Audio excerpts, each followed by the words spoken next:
Hindi pa nga nare-resolba ang panghahak sa PhilHealth, isa na namang ahensya ng gobyerno ang nagkaroon ng data leak. Yan ang Philippine Statistics Authority na siya pa namang gumagawa ng National ID. Nasa frontline ng balitang yan, Simon Gualvez.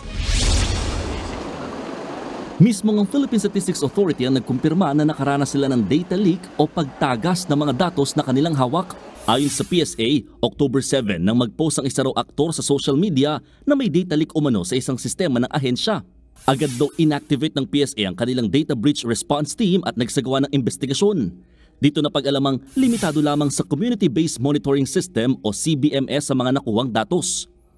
Hindi naman daw nadamay ang Philippine Identification System o PhilSys at ang Civil Registration System o CRS na ginagamit pa naman sa national IDs at iba pang importanteng dokumentong ini-issue ng PSA. Kinumpirma ng National Privacy Commission o NPC na naghain ng PSA ng breach notification kahapon. Alam na rin daw ito ng Department of Information and Communications Technology o DICT. Katunayan, nagbabala si DICT Secretary Ivan Uy na mukhang hindi lang PSA at PhilHealth ang inatake ng mga hacker.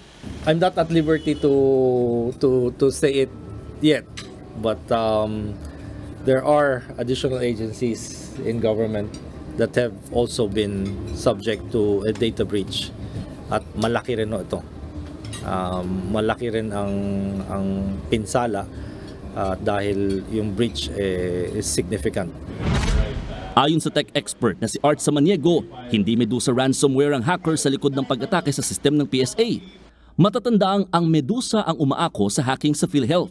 Tingin ni Samaniego, taga-Pilipinas lamang ang nang-hack sa PSA. Sa tingin namin yabang lang, claiming to be cybersecurity enthusiasts or cybersecurity professionals. Patuloy pa ang investigasyon dito ng PSA. Sa data ng DICT, lumalabas na isang Pilipinas sa mga bansang madalas na bibiktima ng hacking.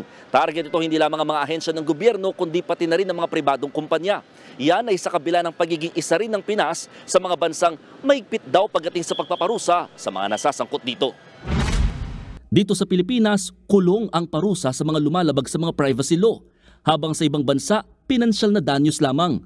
Pero mga hacker daw kasi walang sinasanto. Worldwide yung hacking. Oh, yes. Kung yes. sino yung vulnerable, Oo. minsan walang pakialam kung anong bansa. Oo. Whoever is vulnerable, may malaking Mapasok data na lang. set, Oo. pagkakakitaan yan. So, kung target yung Philippines, I think target lahat. Private company, hospital, bank, government, target lahat. Sa nangyaring hacking naman sa PhilHealth, inobliga na ng NPC ang health insurer na magkaroon ng data protection officer para sa mas mabilis na aksyon. Sa ngayon, gumawa na ang PhilHealth ng mga email address na maaaring pagsumbungan ng mga miyembro. Handa rin daw sila makipagtulungan sa ginagawang motu proprio investigation para matukoy kung hanggang saan ang pananagutan ng PhilHealth. Nagbabalita mula sa Frontline, Mon Gualvez, News 5. Mga kapatid, Cheryl Cosim po. Iba na ang may alam at may pakialam sa panahon ngayon.